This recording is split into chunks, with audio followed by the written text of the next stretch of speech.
there's not too much counters that a first pick Batiste would have to confront in. So they're just pretty comfortable with this one. I mean, and Official Hein is such a beast, like you saw on that first game, and actually all throughout this tournament, he's been a pretty consistent Batiste.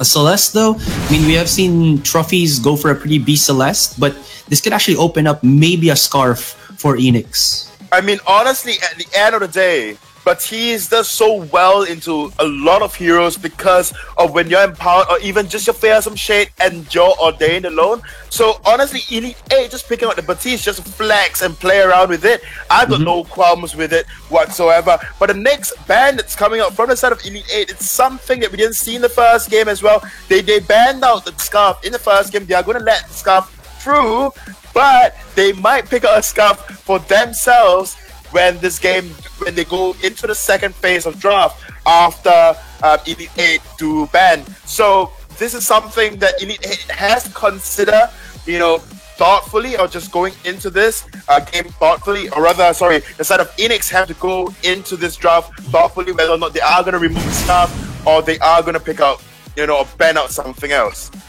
Yeah, maybe the reason why. Okay. Like I said, Elite 8, banning out the Celeste means something because Travis is so used and so good on those CP carries being in lane. So if they do ban out the Celeste, and I said earlier, they might want to pick out the Scarf for themselves. And knowing Enix, they will definitely not ban out the Scarf whatsoever. Wow, that is very. I have no words for what just happened. I mean, this is excellent drafting coming out from the side of Elite 8. Removing one mage and picking out the other, because I know I can play a mage too. I know you are a one-trick Scarf, one-trick Celeste. I know I can play it too. I'll just pick it. I'll ban the other one that you can't play. So I'm really liking the draft this time coming out from the side of Enix. However, they have that Lara, they have that Gwen for the early game, and on top of that, they have got a game as well. So whichever carry, if the side of Elite 8 do pick out that raid, what? Okay, I wanted to say Idris, but Elite 8, they are going to go for the Rona pickup. One thing about Rona is Rona's a very niche hero. She does well into certain comms, not so well into some other comms, but Elite 8 will pull out that Rona this time, and let's see honestly what Rona can do, because they might just put this Rona into that lane and then allow Scarf to be in the jungle, or they might just swap the roles. If they do swap out the roles, then Rona's early game burst is kind of decent going up against that Glaive. So, and especially since this Glaive will definitely be going that utility route. If not, then judging from Ivy and how he has been played, definitely going for the Tension Gold Sora Blade. Hopefully it's a weapon Glaive and not the utility Glaive that we've seen a lot coming out from a lot of teams in Southeast Asia. So just looking at the draft alone, then it's not considering how they play, removing the team names all in all, just looking at the draft alone, what do you think and who do you think would come out on top?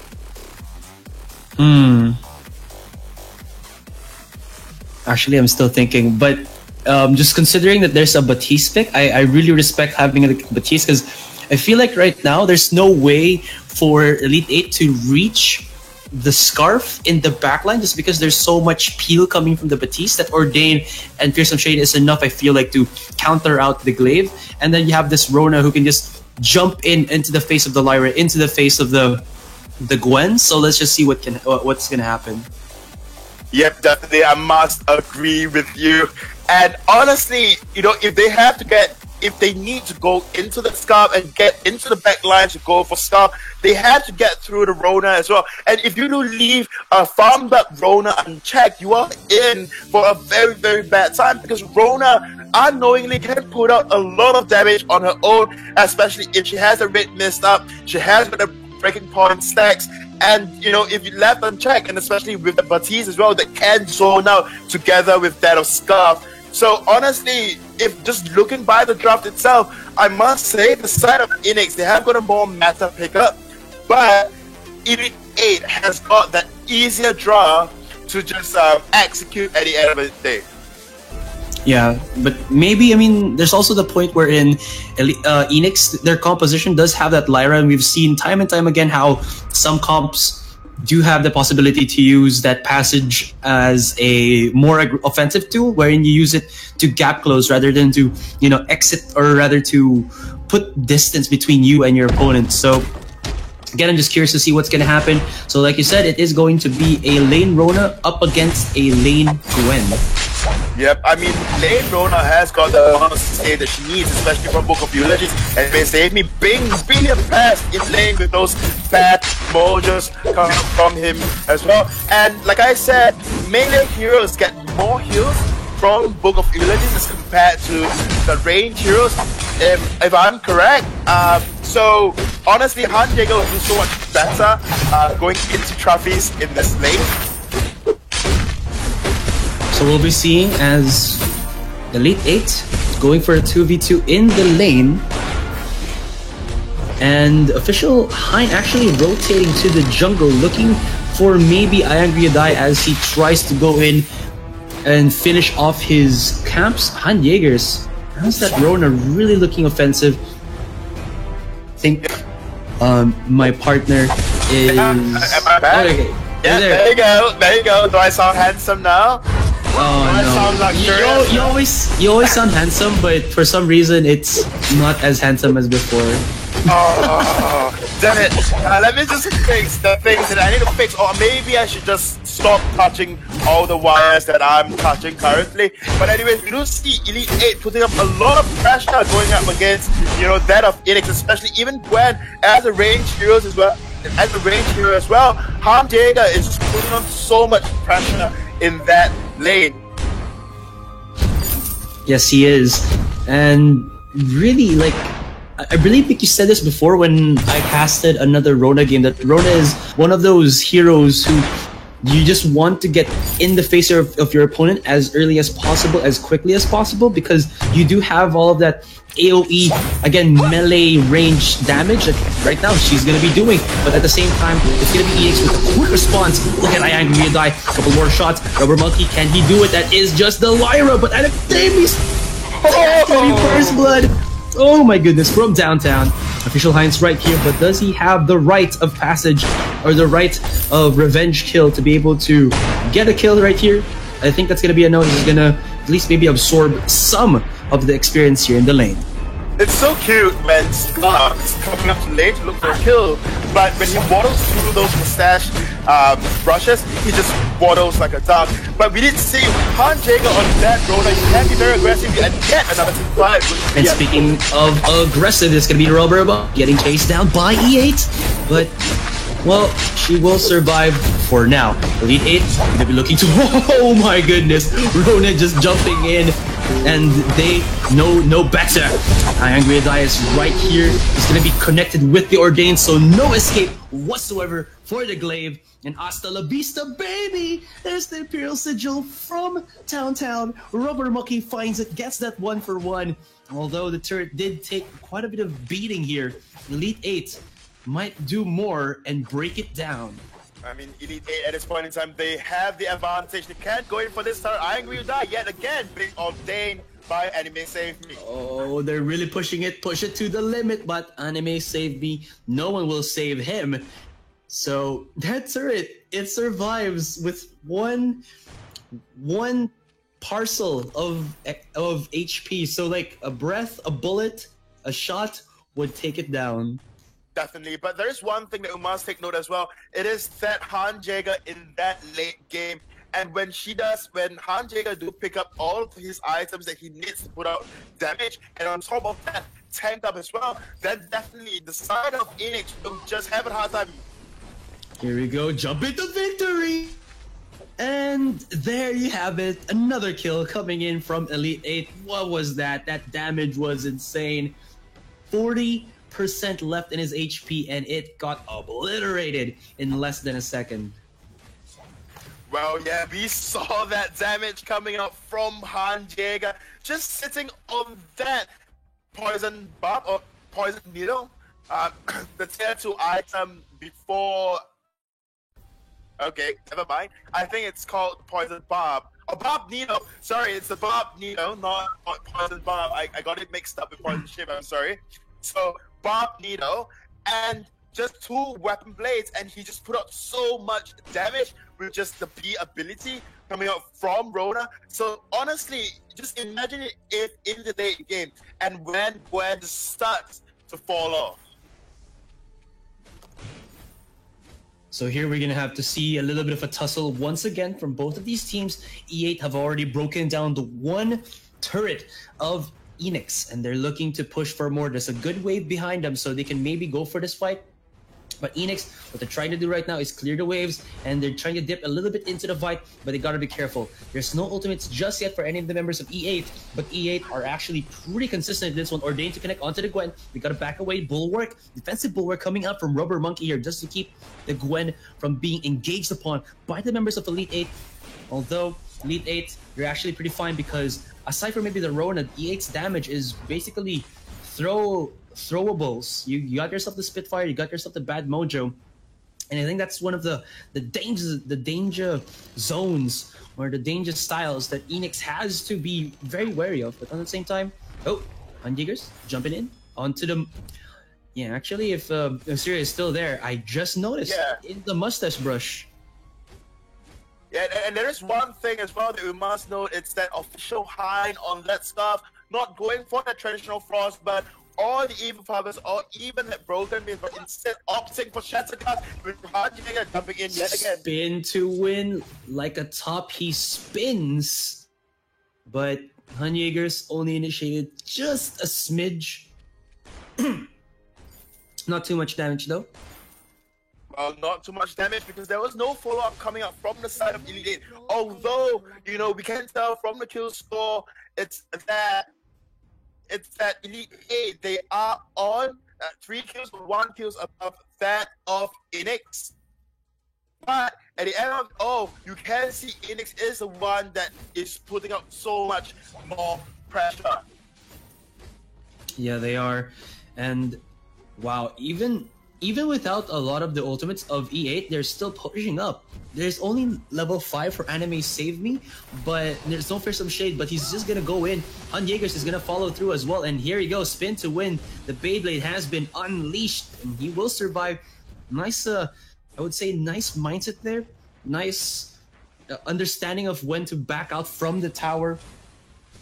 But still, we're gonna see both of these teams fight the Fearsome Shade to split them up like Moses does with the water or with the ocean, but iAngryDie from the side will be able to slam it down onto the Rona. So here is the real slammer. It's gonna be iAngryDie. Anime Save Me with that kissy emoticon in the sides as he just spirals away from Enix. They're gonna be chasing down on iAngryDie. He's so low, but Official Hein will not connect as Trophies and Rubber Monkey is trying to absorb as much damage as possible. Oh, the humanity! He burns to a crisp, and there you have it. So, joining me while Luxuria is out, it's gonna be Mini Miter. Thank you for that, Azura. Luxuria's just sorted himself out, sorted his connection. He'll hopefully be back soon.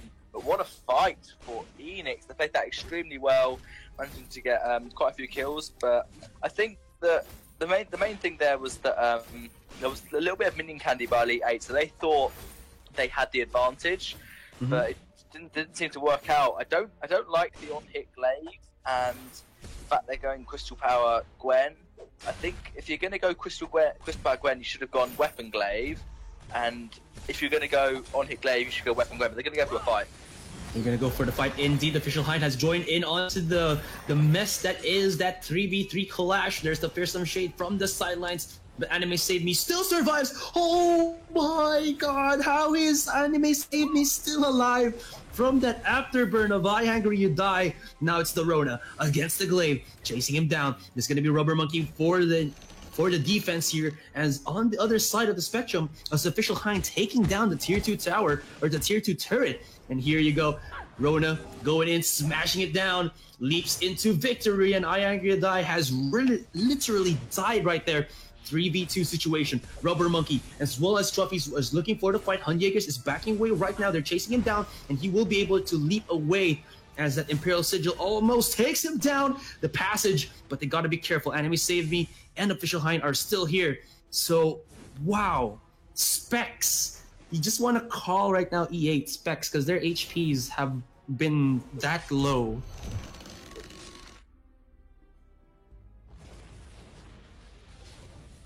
Okay, so Official Heim was trying to save them, sorry about that. But yeah, there was literally like no health bars on Anime Save Me or on Hood Jaegers at the end of the team fight. It was spectacular from Elite 8. Literally about, if he'd have bought 5 less health, he probably would have died to Glaive there. It was pretty amazing, but I think Enix would be happy considering how low they managed to get everyone from Elite 8. A little bit more damage. Now Glaive's got his after shot. We're going to just skedaddle away. A lot of damage, but wow. And now Dave's going to go so much on hit on that tension after shot Glaive. Elite 8 going to go in though. Aces High is still on cooldown, 12 seconds before Gwen can have an ultimate for the CC. Anime Save Me again, just playing on the brink of death. Man, he's really baiting in I Angry You Die. But you gotta be careful because E8, they have a secret weapon, and that is their immense damage. As you try to dive in, you might get immediately punished. Oh, I Angry You Die. His positioning is not the best, but E8 have no capture just yet. Ordain will not be used by the Batiste for now. And 12 minutes into the game, the gold mine is actually relatively free, so E8 will be transitioning into that objective. They will. One of the benefits, I suppose, for Enix, because they went Lyra going for the steal, well played by Elite 8 to pull the gold mine away from the field sigil so it couldn't steal it. And one benefit of what Enix have gone is they started off appearing to do a double weapon comp. So you then force Elite 8 to build weapon power defense. And then I suppose if you swap over to be a Crystal Power carry and an on-hit Glaive, then the weapon power defense is then useless. I suppose that's what they're going to do. They're going to go for the Crystal Sentry now, and I believe Luxuria is back. Are you ready to take over for Luxuria? Hello, and how do I sound this time? Do I sound handsome this time? Yeah, you sound luxurious. Damn, that's nice to hear. I sound beautiful. And so, okay, so I had to sort out some connection issues, but coming back into the game, I'm quite surprised that nothing much has changed. But just the gold lead just going further and further for the side of Elite 8. Now Elite 8 having that 6k gold lead over that of 24.7 thousand coming up from the side of Enix. So I saw a fight happen earlier on where Anime Saved Me and even Official Han was taken down really low, but Han Diego was still at full health. Oh, I'll just hold that thought. All right, hold that thought. Indeed, there it is. And look at Truppies just get flambéed and Beyblade by E8. That was so good, but still they survived. They got the Imperial Sigil, so they have at least the safety from the heal of the Lyra. But E8, they are on a warpath. They're looking to break down onto this last choke turret, but Enix, they will have to say no.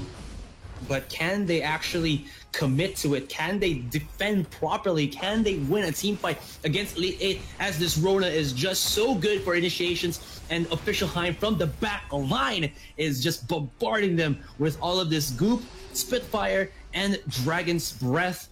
E8 though, they did lose the front line of the Rona, and Enix look to capitalize. They're chasing them down. They're chasing them down. There is the Aces High up and running right now for Truffies. He's going to be using it quite soon, and he gets the connection onto the stun there at Anime Save Me. An Official High. I mean, he's a dragon, but he won't be able to get away. I'm wrong. He does, so that's good.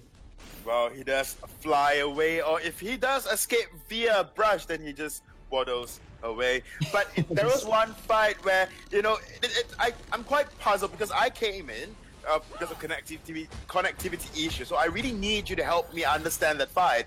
So Official High and Anime Save Me was taken down very low, but I did see when I came in was Han Diego was still at full health. So what happened then? Did Han Diego not initiate? Because a lot of times as a Rona, generally what you want to do is just be in the front line, just soaking up damage, because you can just soak up a lot of damage. You have got a Serpent's Mask, you have got a Breaking Point, and while soaking up the damage, you can spin to win and Beyblade to win, like you said. So in that fight alone, Han Diego was still at full health.